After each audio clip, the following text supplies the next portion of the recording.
Assalamualaikum warahmatullahi wabarakatuh. Innal hamdalillah nahmaduhu wa nasta'inuhu wa nastaghfiruh wa na'udzu billahi min shururi anfusina wa min sayyiati a'malina. May yahdihillahu fala mudilla lahu wa may yudlil fala hadiya lahu. Asyhadu an la ilaha illallah wahdahu la syarika lah wa asyhadu anna Muhammadan abduhu wa rasuluhu amma ba'd. Qala Allah ta'ala fi kitabihil karim, ya ayyuhalladzina amanu taqullaha haqqa tuqatih wa la tamutunna illa wa antum muslimun. يا أيها الناس اتقوا ربكم الذي خلقكم من نفس واحدة وخلق منها زوجها وبث منهما رجالا كثيرا ونساء واتقوا الله الذي تساءلون به والأرحام إن الله كان عليكم رقيبا. يا أيها الذين آمنوا اتقوا الله وقولوا قولا سديدا يصلح لكم أعمالكم ويغفر لكم ذنوبكم ومن يطع الله ورسوله فقد فاز فوزا عظيما.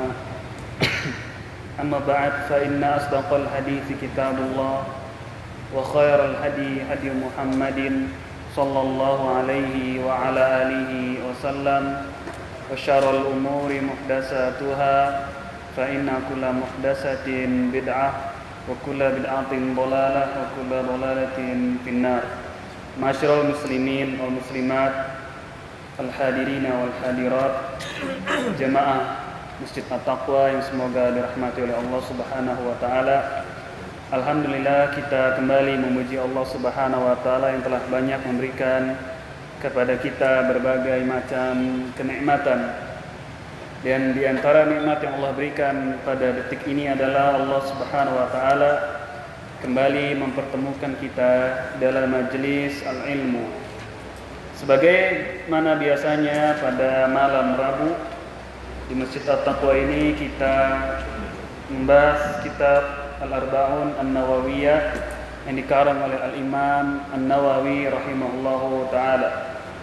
Dan pelajaran kita masih pada hadis Jibril, yaitu hadis Jibril alaihissalam. Dan kita sedang membahas tentang beriman kepada Rasul, yaitu beriman kepada Rasul-Rasul Allah Subhanahu wa ta'ala.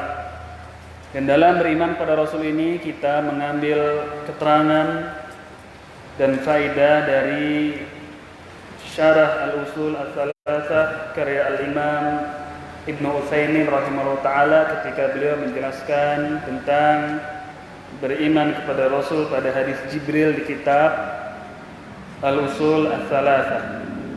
Pada pertemuan yang lalu kita sudah sedikit membacakan keterangan beliau rahimahullahu ta'ala. Pada pertemuan yang lalu kita jelaskan bahwasanya para rasul itu adalah manusia biasa. Ya, sebagaimana kita sebagai manusia, para nabi dan rasul mereka pun manusia biasa. Namun mereka memiliki kekhususan. Pada pertemuan yang lalu sudah kita sedikit perbedaan antara manusia bukan kalangan rasul dengan manusia dari kalangan rasul. Itu mereka memiliki kekhususan atau keutamaan yang tidak dimiliki oleh manusia yang lain. Ya, ada berapa kita sebutkan? Ada 7. Coba antum. 1.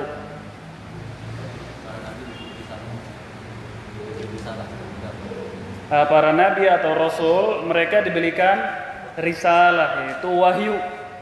Berbeda dengan manusia-manusia yang lainnya yang bukan nabi dan rasul. Ini kekhususan mereka. Di satu sisi mereka manusia, namun mereka memiliki kekhususan diberikan risalah wahyu. Antum Pak. Mereka para rasul adalah manusia-manusia yang maksum, bebas dari kesalahan dan dosa. Kalaupun melakukan perbuatan dosa atau kesalahan langsung ditegur oleh Allah Subhanahu wa taala. Seperti turunnya surat Abasa wa Tawalla, ya, atau tentang tawaran perang Badar ini mau diapakan. Kemudian yang ketiga, untuk Dok. Tidurnya mereka mata aja yang tertutup. Tidurnya mereka mata saja yang meram, akan tapi hatinya tetap hidup, enggak tidur. Ya, tidak pingsan seperti kita ketika sedang tidur. Pak Jihad.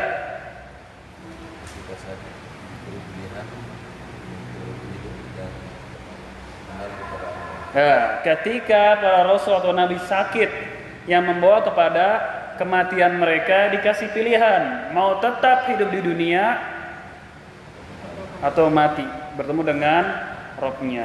Ya, sebagaimana Nabi SAW ketika beliau sakit membawa kematian, beliau memilih untuk apa yang ada sisi Allah, ya, ma'arrafiqil a'la, dan bersama Allah Subhanahu wa taala. Itu yang keberapa? Keempat. Antum, Abu Syifa.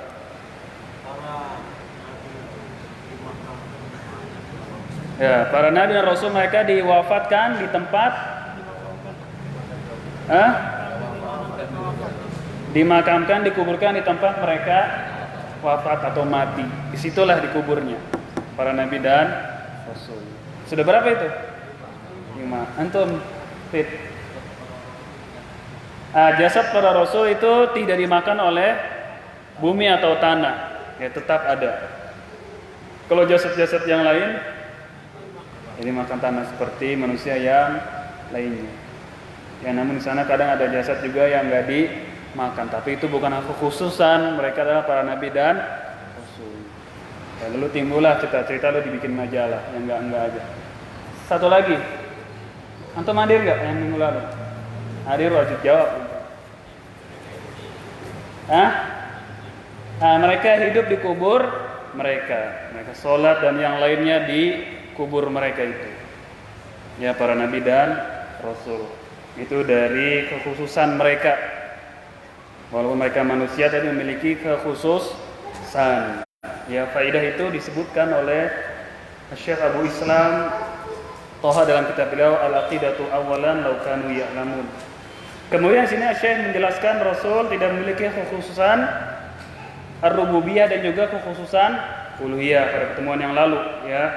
Kemudian mereka juga terkena sifat-sifat yang manusia itu bisa dapat, seperti minal marad, sakit. Para nabi dan rasul enggak lepas dari sakit, ada sakitnya. Kemudian al-maut, apa itu? Mati. Kemudian butuh kepada makan dan minum. Kenapa? Karena mereka adalah manusia biasa.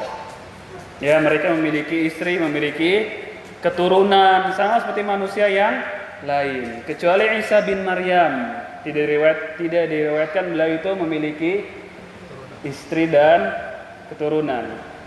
Karena beliau di dunia hanya sekitar 30 tahunan lalu diangkatlah kemana? Ke langit. Sekarang Isa bin Maryam ini hidup di langit keberapa? Di langit ketiga. Dan nanti di akhir zaman Nabi Isa alaihissalam akan turun. Dan ini akidah kita Ahlussunnati wal Jamaah, meyakini turunnya Isa bin Maryam, tidak sebagaimana ahlul bidah yang lain. Ya, dia tidak diriwayatkan memiliki istri atau anak. Ya, nanti dia akan turun di akhir zaman. Di mana dia dimakamkan? Di bumi. Ya, bukan di langit sana. Itulah diantara hikmah yang disebutkan oleh para ulama kenapa Isa bin Maryam turun ke dunia. Diantara hikmahnya dicari oleh mereka bahwasanya sesuatu yang diciptakan dari tanah akan dimakamkan juga di mana? Di tanah, akan kembali kepada tanah. Makanya beliau nanti akan turun. Ya, para nabi rasul mereka memiliki istri dan memiliki anak. Sama karena mereka manusia biasa.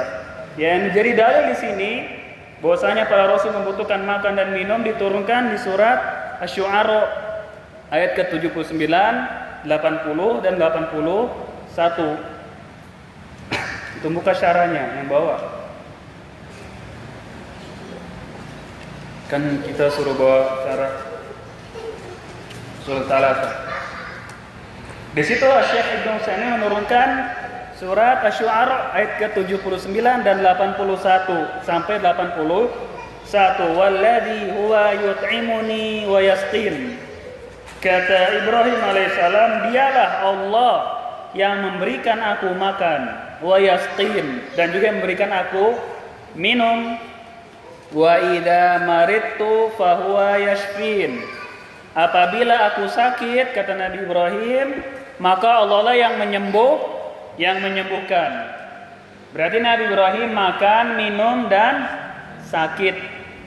Kenapa bisa sakit dan butuh makan dan minum? Karena Nabi Ibrahim adalah manusia biasa. Walladzi yumituni tsumma yuhyin. Allah jugalah, kata Nabi Ibrahim, yang mewafatkan aku dan juga yang menghidupkan aku. Berarti para nabi dan rasul mereka juga akan wafat mati sebagaimana manusia-manusia yang lain. Ya, semuanya rasul meninggal dunia. Kemudian Nabi SAW beliau bersabda, di situ disebutkan oleh beliau rahimahullah, innama ana basyarun mithlukum ansa kama tansawna fa idza nasita fadzakiruni. Sesungguhnya aku adalah manusia biasa seperti kalian. Aku bisa lupa sebagaimana kalian pun bisa lupa. Kalau aku lupa, tolong diingatkan. Ya, beliau SAW pernah ketika sholat pun lupa dalam membaca ayat atau dalam gerakan. Nantilah di situ ada syariat sujud sahwi. Oleh itu para imam wajib tahu sujud sahwi.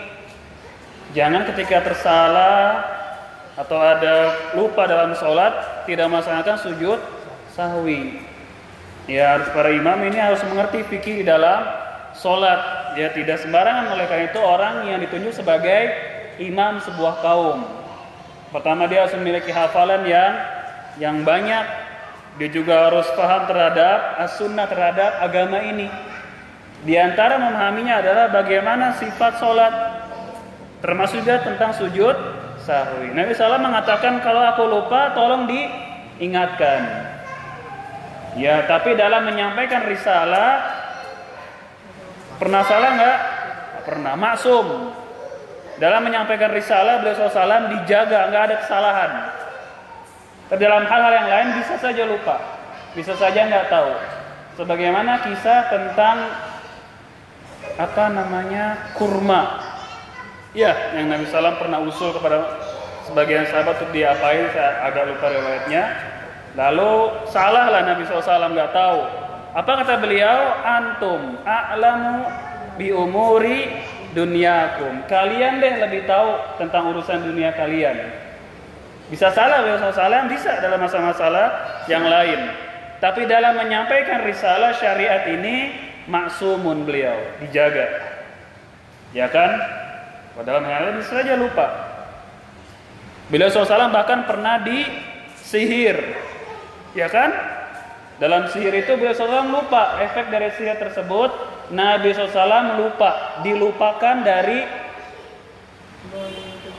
menggilir istri-istrinya, itu jadwalnya lupa. Malam ini bagian siapa, beliau dilupakan sebab dengan sihir tersebut. Tapi bukan dalam menyampaikan risalah, dijaga beliau sallallahu alaihi wa ala alihi wasallam. Di hadis riwayat Al-Imam Al-Bukhari ya tentang Nabi SAW bisa lupa sebagaimana kalian pun lupa. Kalau aku lupa tolong diingatkan. Waqad wasafahumullah, ya, yang baru ini. Waqad wasafahumullah ta'ala bil ubudiyyati lahu fi a'la maqamatihim wa fi siyaqi tsana'i 'alaihim Faqala ta'ala fi Nuhin sallallahu alaihi wasallam, innahu kana 'abdan syakura. Kata Syekh Ibnu Utsaimin, Allah Subhanahu wa taala telah mensifati, ya Allah Subhanahu wa taala mensifati, memberikan gelar bil ubudiyati lahu fi a'la maqamatihim. Allah Subhanahu wa taala mensifati para rasul dengan peribadahan yang sesungguhnya, penghambaan yang sebenar-benarnya. Ini derajat paling tinggi ketika seseorang betul-betul menjadi hamba Allah Subhanahu wa taala, bukan menjadi hamba hawa nafsunya, bukan menjadi hamba dunia, bukan, tapi menjadi hamba Allah Subhanahu wa taala. Dan para rasul mereka semua telah diberikan gelar sebagai hamba Allah Subhanahu wa taala, sebenar-benarnya hamba Allah dan beribadah kepada Rabb-Nya. Ya, di dalam ayat Allah Subhanahu wa taala memuji tentang Nuh alaihissalam, rasul yang pertama, di surat Al-Isra ayat ketiga. Yang bawa terjemah, yang bawa kitabnya ada di situ ya. Innahu kana 'abdan syakura. Allah Subhanahu wa taala berfirman tentang Nabi Nuh, innahu, sesungguhnya Nuh itu kana 'abdan syakura, dia adalah hamba yang banyak bersyukur. Ya, di situ Allah Subhanahu wa taala mensifati Nuh sebagai hamba yang banyak bersyukur. Yang mau kita ambil adalah abdan. Bahwasanya Nuh alaihissalam adalah abdan, dia adalah hamba. Syakur, yang banyak bersyukur. Ya, oleh karena itu Nabi SAW ketika beliau sholat malam, sholat tahajud, beliau SAW membaca surat yang panjang-panjang, ya kan? Bahkan kakinya sampai bengkak, saking lamanya berdiri. Lalu istrinya siapa? Aisyah Ummul Mukminin, Ummuna radhiyallahu taala anha mengatakan, wahai Rasulullah SAW ini sudah diampuni. Apa kata Nabi SAW? Afala akunu abdan syakura. Wahai Aisyah, tidak bolehkah aku menjadi hamba yang banyak bersyukur?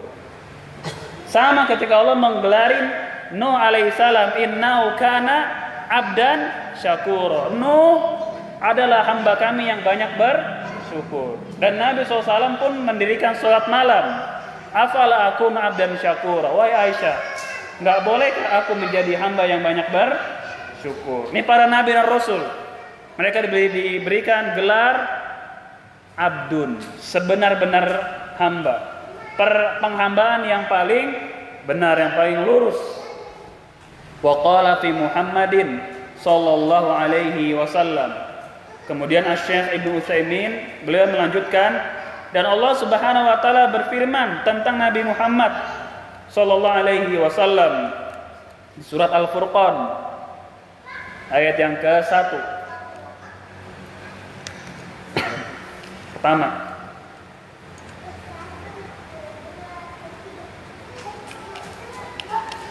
di surat Al-Furqan Allah pun mensifati Rasul kita yang mulia sallallahu alaihi wasallam. Allah berfirman, tabarakal